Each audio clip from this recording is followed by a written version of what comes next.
करने के लिए आज हमारे साथ एनाम होल्डिंग के डायरेक्टर मनीष चौखानी जुड़े हैं, जो देश के दिग्गज फाइनेंशियल एक्सपर्ट और निवेशक हैं। अगर मार्केट को लेकर आपके मन में कोई भी सवाल है तो चलिए उसको थोड़ा दूर करने की कोशिश करते हैं। इस संवत क्या चलेगा, क्या मार्केट चलेगा या नहीं चलेगा, इन सब पर बातचीत होगी। मनीष जी, गुड मॉर्निंग, बहुत बहुत स्वागत है आपका। और सबसे पहले तो दिवाली की बहुत बहुत शुभकामनाएं। धन्यवाद। दिवाली की बहुत बहुत शुभकामनाएं। मनीष जी, एक चीज़ है, रमेश तवानी जी एक चीज़ कहते थे कि if it looks like duck, if it quacks like duck, then it's a duck. Market को देख के ऐसा लग रहा है क्या कि खराब से खराब खबर पर अगर मार्केट गिरता नहीं है तो मार्केट चलने को तैयार है? सही बात कह रहे हैं आप कि ये मार्केट एकदम दिखा रहा है कि इसको नीचे जाने की कोई माने मूड नहीं है। एंड जैसे आप सही कह रहे हैं कि जो भी खराब से खराब न्यूज़ आ रही है या इवन जब सप्लाई आ रहा है, market is able to hold its own and धीरे धीरे कदम बढ़ाते ऊपर की तरफ जा रहा है। तो इस दिवाली पर आप वैसे कैसा फील कर रहे हैं, और जो हमारे अराउंड इतना सब कुछ हो रहा है उसके बाद आप बुलिश हैं मार्केट को लेकर? जी, सो लास्ट ईयर आपको याद होगा जब दिवाली पे मिले थे, वी वर ऑल थिंकिंग कि ये जरूरत से ज़्यादा आगे निकल चुकी है। बिल्कुल बिल्कुल। And our hope was, we didn't know what will happen, but hope ये था कि ये साइडवेज जाए ताकि it allows earnings to catch up. बिल्कुल। और इस साल भी अर्निंग कोई बहुत ज़्यादा अच्छे आए नहीं है, बट दो तीन चीज़ जो हुए, जैसे सरकार ने पहले टैक्स कट दिया था बजट में, अब जीएसटी कट आ गए हैं, आरबीआई ने इंटरेस्ट रेट कट दिए, और द ओनली नेगेटिव जो हुआ था इस साल में वो हमने सोचा था कि जब प्रेसिडेंट ट्रंप आएंगे वो भारत के दोस्त निकलेंगे और काफ़ी चाइना +1 थीम पे बहुत सारे यहाँ पे कंपनियों को फ़ायदा होगा, वो रिवर्स हुआ, उल्टा हो गया उसका। बट वो भी अब सॉर्ट ऑफ एंड स्टेज में है, और ये होप है कि नवंबर दिसंबर तक शायद उनके साथ भी at least first phase deal sign हो जाए, यूरोप के साथ डील साइन हो जाए, तो इंक्रीमेंटली आई वुड अज्यूम कि यहाँ से न्यूज़ फ्लो पॉजिटिव रहेगा। और अर्निंग का भी ट्रफ बन गया है, जैसे अब जैसे बैंकों के भी नतीजे आ रहे हैं, they are not as bad as what market was fearing, तो rate of change now is turning towards positive. बिल्कुल, मार्केट सही बात है, आपने चला भले ही ना हो पिछले एक साल में, लेकिन गिरा भी नहीं, मतलब फ्लैट ही रहा है।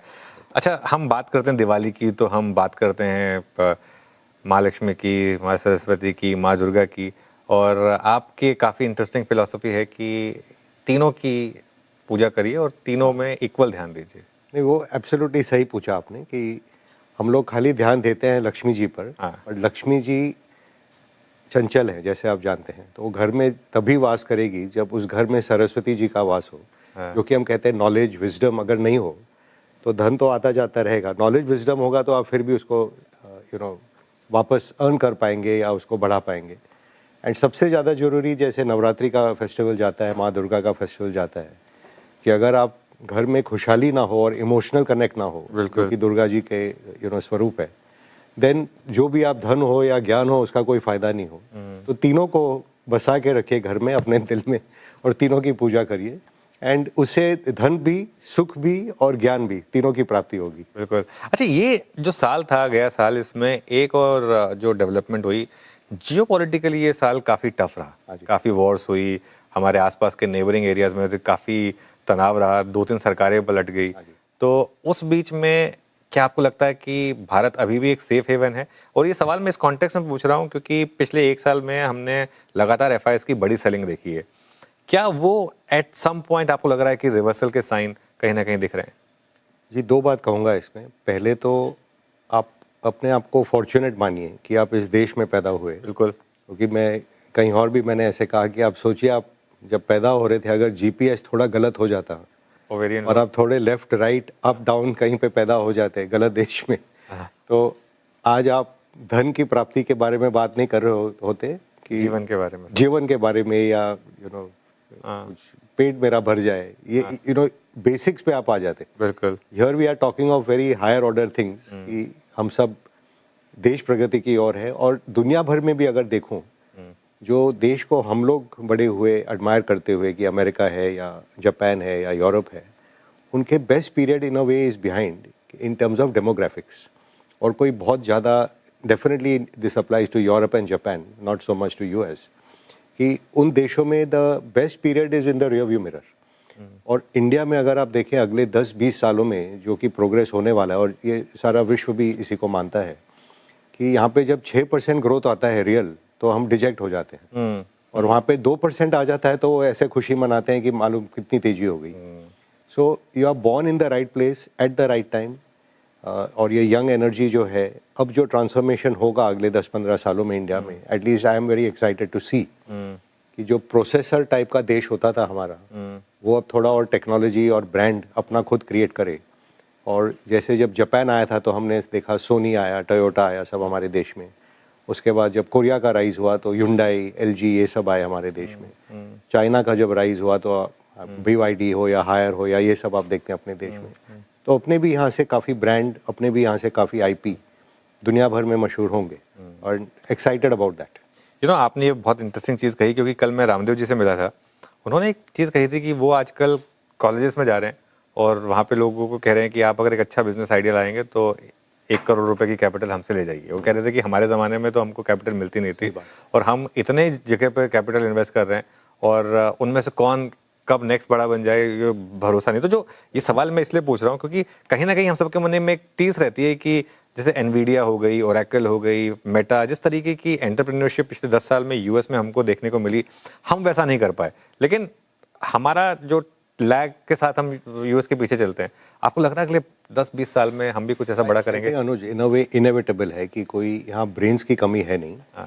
जो लैकिंग था पहले ज़माने में, पहले तो हम सोचते थे हमारे घर वर हो जाए, गाड़ी वाड़ी हो जाए, बेसिक्स हमारे टेक केयर हो जाए। सही बात है। जो मेरे जनरेशन में काफ़ी हद तक वो सॉल्व हो गया है। जैसे मैं देखता हूँ मेरे लड़के का या राम जी के जो सन है वैभव, ये जब आए हैं दे आर ऑल लुकिंग कि मैं इम्पैक्ट कैसे करूँ दुनिया पे।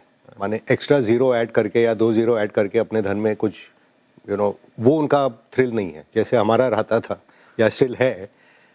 उनका थ्रिल कुछ और है कि can we touch 1 billion people, can we make an impact in the world. तो ये जो जनरेशन है, I think they will be a world beater.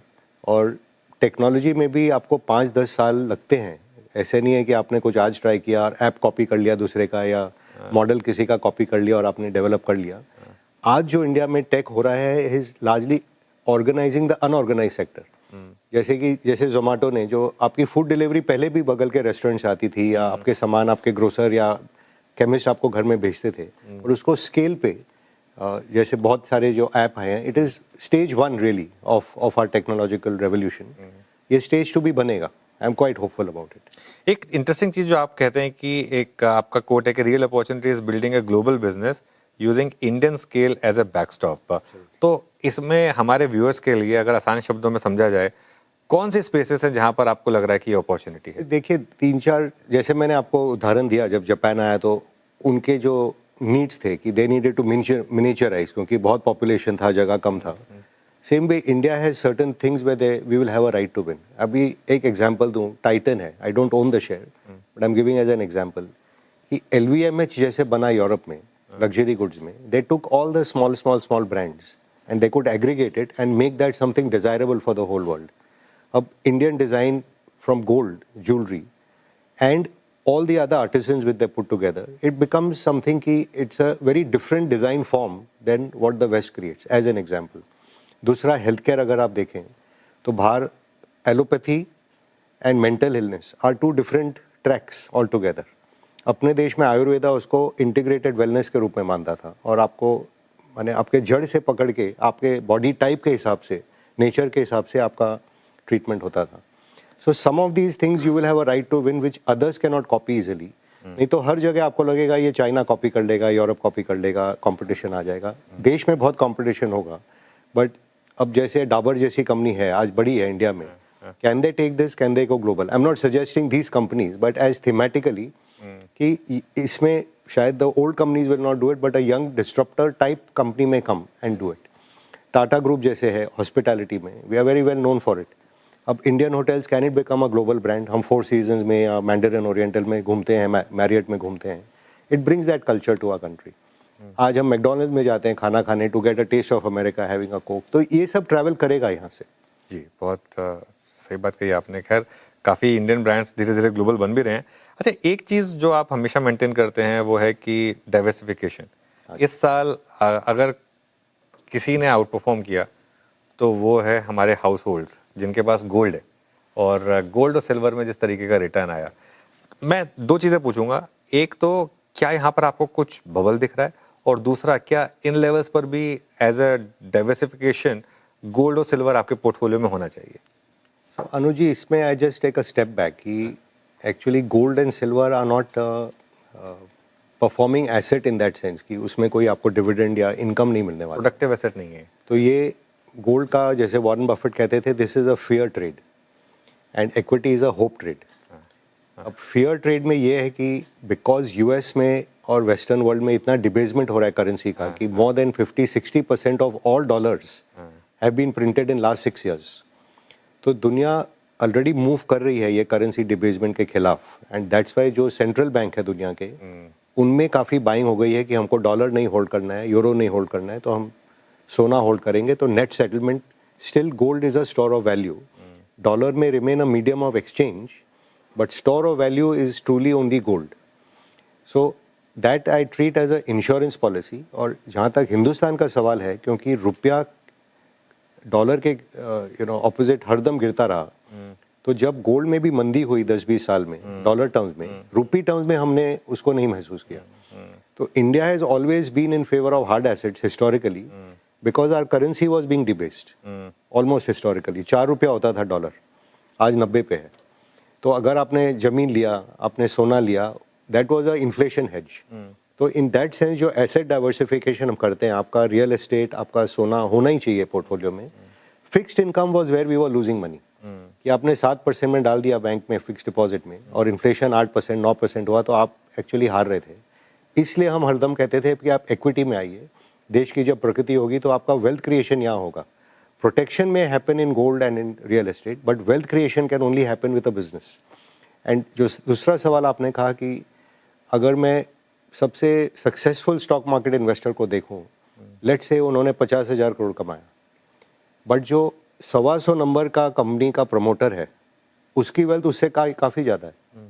तो जो रियल वेल्थ क्रिएशन होता है कि खुद आप रिस्क लीजिए, खुद आप धंधा बनाइए, उसमें जो वेल्थ क्रिएशन और सेटिस्फैक्शन होता है वो बहुत अलग है। Like in my days I also started with almost nothing.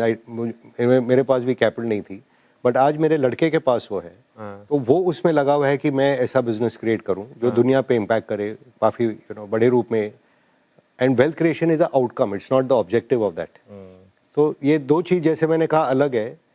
Fair trade and insurance के रूप में definitely you must have your gold and your real estate, and in the hope trade you must definitely build your wealth on equity. Manish ji, पता है interesting चीज़ क्या है? ये जो चीज़ आपने कही ना, ये जब आपके पास वेल्थ आ जाती है तभी कह सकते हैं कि wealth creation is by product but not an objective. क्योंकि ज़्यादातर लोग शुरुआत तो वेल्थ क्रिएशन से ही करते हैं। अपने जो कहते हैं, जैसे मेरे गुरुजी वो कहते हैं कि आपका जो भाग्य है वो आपका लिखा हुआ है कि बारिश होगी, मगर जो आपका कर्म है कि आपको, अगर आपने सीड प्लांट ही नहीं किया तो आप कैसे लकी होंगे? बारिश आएगी चली जाएगी, पर आपने तो क्रॉप ही नहीं डाला। तो आपका काम है कि आप अपना काम एकदम अच्छे रूप में करिए, तैयारी रखिए। एंड इवन फॉर एंटरप्रेन्योर हम लोग यही कहते हैं, entrepreneur's job is to stay alive till he gets lucky. क्योंकि सबका साइकिल आता है। इस मार्केट में मैं 35 साल से हूँ, ऐसा कोई भी एक सेक्टर नहीं है जो हम कहते हैं कि बकवास है, कभी नहीं कमाया। वक्त आता है कब बोलते हैं पीएसयू नहीं देखेंगे, पीएसयू में भी कमाई हुई। कभी बोलते हैं टेक्नोलॉजी मर गया, अमेरिका में ये हो गया, उसमें भी कमाई होती है। एफएमसीजी उसमें भी होती। तो हर बिजनेस में आप लगे रहें, और जिसको आप समझते हैं एक साइकिल आता ही है जरूर। एक, जब मैं फ्लेम यूनिवर्सिटी आया था, आपने मुझे एक बहुत इंटरेस्टिंग चीज़ कही थी। आपने कहा था कि 40 से 50 साल की उम्र के बीच के जो एंटरप्रेन्योर्स है उन पे बेट लगाइए। अब आप चाहे एग्जांपल दें दीपेंद्र गोयल का या नितिन कामत का। अब उनकी कंपनी ऑब्वियसली लिस्टेड नहीं है, लेकिन हम सब जानते हैं क्या कमाल किया है। ललित केशरी, ऐसे कई एग्जांपल्स हैं। अभी भी आपकी वो थ्योरी इंटैक्ट है? ये एक्चुअली 35 साल से एक ऑब्जर्वेशन है मेरा। I don't know if it's a correlation और इट्स अ कॉज, बट ये देखा गया कि अब 30-35 तक थोड़े इम्पेशेंट रहते हैं, और you may do some mistake out of inexperience, and once you hit kind of 60 late 50s, और लाइक अब रिलैक्स हो गए, अब थोड़ा नाम वाम हो जाए मेरा दुनिया में, बस बहुत हो गया। तो जो गोल्डन पीरियड होता है एंटरप्रेन्योर का, वो typically this 40s, mid 40s to mid 50s में रहता है। मैं 90s का अगर उदाहरण दूँ तो ऑल द लेजेंड्स जो हम देखते थे, दीपक पारेख साहब, नारायण मूर्ति साहब, अजीम प्रेमजी साहब, ये सब 40s में थे उस दशक में। 2000 से 2010 में जब आए तो मुकेश अंबानी, आनंद महिंद्रा, राजीव बजाज, हाँ नहीं एक्चुअली तो उससे भी राजीव है। संजीव केम इन 2010 to हाँ, वो 20. 2010 में हाँ You saw the creation of Bajaj Finance between 2010 and 20. Rajiv Jain भी हाँ हाँ उस एज ग्रुप में थे। हाँ हाँ तो इस दशक में in fact even Chandrashekhar ji, Chandrasekaran from TCS, he was mid 40s when TCS actually really outperformed the whole market. तो ये दशक में काफ़ी लोग हैं, इट्स नॉट माने कि आप 40s हो गए ये नेसेसरी नहीं है कि आपका बिजनेस चल जाएगा, बट काफ़ी लोग हैं। जैसे आपने सही कहा कि दीपेंद्र गोयल हैं, मैंने आई थिंक आपके शो में या कहीं जैसे लास्ट ईयर करण भगत का भी उदाहरण दिया था कि 361 उन्होंने भी बिल्ड किया वेल्थ में। हमारी पूरी जो म्यूचुअल फंड इंडस्ट्री है, अगर आप सबको देख लें, नवनीत मुनोट हो कि वासन हो SBI में, माने काफ़ी जो जिन्होंने अपने अपने फंड भी चालू किए, विकास खेमानी हो या पंकज छिब्रेवाल हो, जो ये मेरा काफ़ी ये वाला उदाहरण वो भी बहुत यूज़ करते हैं। तो they are all in the right age group and ये फेज है जो हिंदुस्तान का भी वेल्थ मैनेजमेंट बिजनेस बड़ा होगा। काफ़ी पुराने इंडस्ट्रियल हाउसेस के भी, निशा गोदरेज है, चांद सहगल के बेटे वामन सहगल, काफ़ी लोग हैं। तो अगर इसमें आप industry and entrepreneur and age profile, energy, integrity ये सब देख ले एक साथ तो पैसा बनता ही है। एक बास्केट बनाते हैं इनकी तो बनाइए, उसका इंडेक्स बनाइए जरूर। उसका एक इंडेक्स बनाते हैं, एंटरप्रेन्योरशिप इंडेक्स, 40 एंटरप्रेन्योरशिप इंडेक्स। बस मैं भी 45 साल का हूँ तो उम्मीद है अभी आपका गोल्डन पीरियड चल ही रहा है। टचवुड। अच्छा मनीष जी, ये पिछले बार जब आप आए थे तो आपने एक और इंटरेस्टिंग चीज़ कही थी कि अगले 10 साल में हमको ये देखना होगा कि किन कंपनियों के प्रॉफिट्स जो हैं वो अभी तक जो ट्रेडिशनल कंपनी चल रही है मतलब उससे भयंकर ग्रोथ दिखाने वाले हैं। आपने SBI का जिक्र किया था, आई थिंक उसमें से एक, ऐसे आपने 2-3 और एग्जांपल ये सब actually in a way I had said for next year कि ये कमिंग ईयर में by 27 and market I think will start realizing कि financial space already was large, but अगर आप SBI conclusively beats profitability of Reliance, जो कि हमारा number 1 रहा है काफ़ी सालों से एंड ग्रेट कंपनी, HDFC भी काइंड ऑफ उसी रेंज में आ गया है, इन्फोसिस से सॉरी TCS से आगे निकल जाएगा ICICI बैंक, इन्फोसिस से आगे निकल जाएगा Axis Bank, even actually Bajaj Finance is about to cross Kotak Mahindra Bank. तो जो प्रॉफिट साइज है इनका एक्चुअली वर्ल्ड स्केल पे काफ़ी बड़ा हो गया है। और जो ये AI का भी थीम प्ले आउट कर रहा है, AI is what when you are able to use organised data to become more productive. The best place where you use organised data is actually BFSI। तो both are banking system, capital markets, insurance, all are beneficiaries in a massive way. जैसे जब internet आया था हम लोग सबकी business, आपने जो ये ग्रो और जीरोधा का एग्जांपल दिया, they are beneficiaries of internet which was last cycle. बिल्कुल हाँ। Now AI comes, they become even bigger beneficiaries. तो ये सेक्टर का जो profitability, I don't think we are still seeing कि how large this can get in the coming 10 years। Okay. और Indian tech, the old tech service companies may not make it there, they will have to change what they are doing, few will do it, but जो इसमें disruptive जैसे Zoho है, आज listed नहीं है, but अगर full government has shifted to using Zoho suite for example and they become the Microsoft Office for India as an example, this becomes an example of Indian tech, Indian owning the IP and becoming, using Indian scale to become global। तो ये सब माने spaces बहुत interesting लगते हैं मुझे। नहीं, interesting चीज़ आप कह रहे हैं क्योंकि कल मैं जब अगेन मैं रामदेव जी का एग्जाम्पल दे रहा हूँ क्योंकि वो सबसे रिसेंट मेरी बात हुई थी कल, वो भी ये बात कह रहे थे। मैं उसमें एक सवाल मेरा ये है कि सब बैंकिंग की ही बात कर रहे हैं, बैंकिंग और फाइनेंशियल की, ये स्पेस ओवर ओन नहीं है क्या इस समय, और कंसेंसस नहीं है इसमें? Not really. In fact the previous cycle जो 2000-2020 तक चला था, where the top leaders were Bajaj Finance, HDFC Bank and Kotak। In fact आप देखें पिछले 5 सालों में they really didn't perform। And जो over ownership we feel because index का कॉम्पोजिशन काफ़ी वेड हो गया इनकी तरफ, क्योंकि बाय शेयर साइज और profit. In fact last 4-5 years nobody has bought it. इसमें एडिशनल अब क्या हो गया है कि गवर्नमेंट ने, जैसे फाइनेंस मिनिस्टर ने नया थीम दिया आपको कि अब ये सब टैक्स वैक्स तो हो गया, अब हम प्राइवेटाइजेशन, डिसइन्वेस्टमेंट की तरफ ध्यान ज़्यादा देंगे। They have already started speaking कि थोड़े और PSU बैंक का मर्जर होगा और सिर्फ 8 बैंक रह जाएंगे, सिर्फ PSU बैंक। ये see you have to see where the ball is going towards. तो ये जो सेक्टर में all things are coming, regulator आपके पीछे लगा हुआ है कि आप क्रेडिट ग्रोथ बढ़ाइए, आप रेट कट करिए, आप कंसोलिडेट करिए, आप और बड़े बनिए। तो all the tailwinds are coming in your favour and we are ignoring it. और ये टेक्निकल चीज़ ऑनेस्टली कि कौन ले रहा है कौन बेच रहा है, जब वॉरेन बफेट साहब का ही एक और ब्यूटीफुल सेइंग है कि in the short run market is a voting machine, in the long run it's a weighing scale. तो प्रॉफिट का जब वजन आएगा तो अपने आप खरीदार आएंगे, अब वो फॉरेनर आए कि लोकल आए कि और कोई आए, यू शुड नॉट केयर, आपका बिजनेस अच्छा चलना चाहिए, प्रॉफिट आएगा तो खरीदार आएगा ही आएगा। हाँ, पता है मुझे याद है एक बार 2006 की बात है, मैं राकेश झुंझुनवाला जी से बात कर रहा था। उन्होंने कहा था कि मैं पेडर रोड पे जाता हूँ ना, हाँ, मुझे 50 सारे मीटर ब्रांच में दिखते हैं। 100 मतलब 20 एटीएम दिखते हैं। कोई लॉजिक है उसका? मतलब आप इनको कंबाइन करिए, इतनी रियल एस्टेट बचेगी। तो आई थिंक वो कहीं ना कहीं अब थोड़ा सा इंप्लीमेंट हो रहा है, जिस तरीके से वो एक एक करके बैंक्स में मर्जर हो रहे हैं। But see in a way you think the government was the ultimate venture capitalist, इतने सारे जो बिजनेस उन्होंने क्रिएट किए। हाँ, आज जब ये साइकिल चलेगा कि जैसे मैंने कहा टेक में भी काफ़ी कंपनी आनी चाहिए, तो हो सकता है 50 ड्रोन के कंपनी बनेंगे, उसमें से 2 ही विनर निकलेंगे इवेंचुअली। बट 50 नहीं होते तो जो विनर है वो आपको कैसे पता चलते कि किस में कैपेबिलिटी ज़्यादा है। जैसे जब आईटी सेक्टर भी खुला था शुरू में, तो ये थोड़ी पता था उसी वक्त की इन्फोसिस, विप्रो, यही सब आगे बढ़ेंगे। इतने सारे कंपनी आए थे उस टाइम। सेम कॉन्टेक्स्ट में आज जो हम कह रहे हैं कि हार्ड एसेट्स में तेजी होगी बिकॉज ऑफ डॉलर डिबेसमेंट, जिसमें gold, silver, real estate, heavy metals, ये सब जो अब शेयर चल भी रहे हैं, is a playing that theme. अब भारत सरकार ने 50 साल पहले सेल, नाल्को ये सब बना रखे थे। अब अगर प्राइवेटाइजेशन कर दें या उनको डिसइन्वेस्टमेंट करना हो तो जो भयंकर पैसे मिलेंगे इसमें। जैसे आपको ये भी याद होगा हिंदुस्तान जिंक जब डाइवेस्ट हुआ था, I think it was few hundred crores. तो उसके बाद रेसिडुअल स्टेक की वैल्यू जो है आज जो रेसिडुअल स्टेक की वैल्यू है, एंड इस साल एज अ बाय प्रोडक्ट हाँ, जो सिल्वर बाय प्रोडक्ट गिनते थे हिंदुस्तान जिंक में, they will make more than $1 billion in silver alone. Silver, हाँ। तो इतना माने वैल्यू है अपने एसेट्स में कि आई डोंट थिंक हम लोग हिसाब ठीक से लगाते हैं इसका। हाँ, जब गवर्नमेंट ने मारुति में रेसिडुअल स्टेक बेचा था तो जितना उन्होंने आईपीओ वगैरह बेचा उससे ज्यादा पैसा रेसिडुअल स्टेक से बना लिया था। Same time I want to stress कि नॉट कि ये डाइवर्ट हो जाए कि नहीं इसको बेच के और पैसा बाद में बनेगा।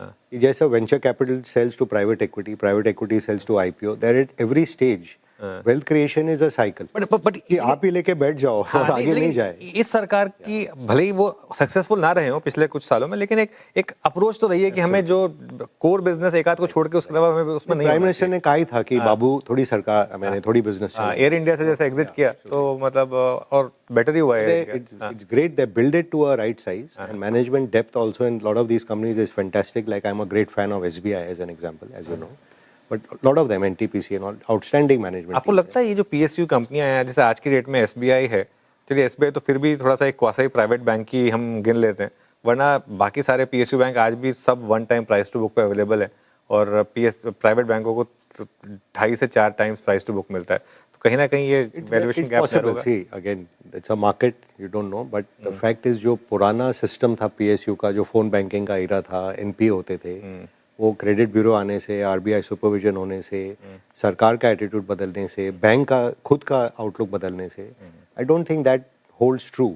और जो 15 से 18% रिटर्न ऑन इक्विटी कमा रहे हैं, उनको आप 2-3-4 साल मत दीजिए प्राइस टू बुक, चौथे साल में जाके पता लगेगा कि ये 0.2 टाइम प्राइस टू बुक हो गए हैं। तो ये 1 टाइम भी हो जाए तो 4 गुना 5 गुना, और ये हुआ भी। हम लोग ने SBI या कनारा बैंक पहले इस साइकिल में जब लिया था 5-5, 6-6 गुना हो गए वहाँ से। वहाँ बहुत ज़्यादा। एंड एक बार पॉज लिया है, अब होपफुली दे विल स्टिल। मैं अभी रमेश धमानी जी से बात कर रहा था, उन्होंने कहा था कि ये पूरी की पूरी बुल मार्केट PSUs ने लीड की है, तो और शायद आगे भी आपको और PSUs ढूंढने होंगे। आप मानते हैं उस बात से? सी PSU became a word by fashion कि ये नहीं चलते हैं, बट जब आप डिफेंस का थीम निकला तो the only companies available to you were defence PSUs। So Ramesh ji and I remember back in 2001-2 का जब बुल मार्केट हुआ था, तो BEL और सब 60 रुपये में they were available at below the cash on the books, not even net worth. तो because we have good memory of having made money in the past in PSUs, we were very okay and active to go back in this cycle also. And ऐसा नहीं है कि defence PSU है तो बहुत outstanding है और banking PSU तो बहुत खराब है। The nature of that is their first objective is the social good, then comes the profit motive, which the market may not like, but then जो आपको भाव भी मिल रहे हैं, even you have to keep that in balance. एक आखिरी सवाल फिर यहाँ से, अगर आप अगले संवत की बात करें या चलिए और 2-3 साल एक्सटेंड कर दें, आपके हिसाब से मार्केट में डाउनसाइड कितनी है और अपसाइड कितनी है? एक और मेरे गुरु थे मार्क फेबर, वो कहते थे if you want to make God laugh then you tell him your plans. So आप ऐसा सवाल पूछ रहे हैं कि देखिए इक्विटी है, कहीं वॉर हो जाए, कोविड हो जाए, market can fall, but ultimately we trade on terminal value कि 5, 10, 15 साल में ये मार्केट कहाँ जा रहा है।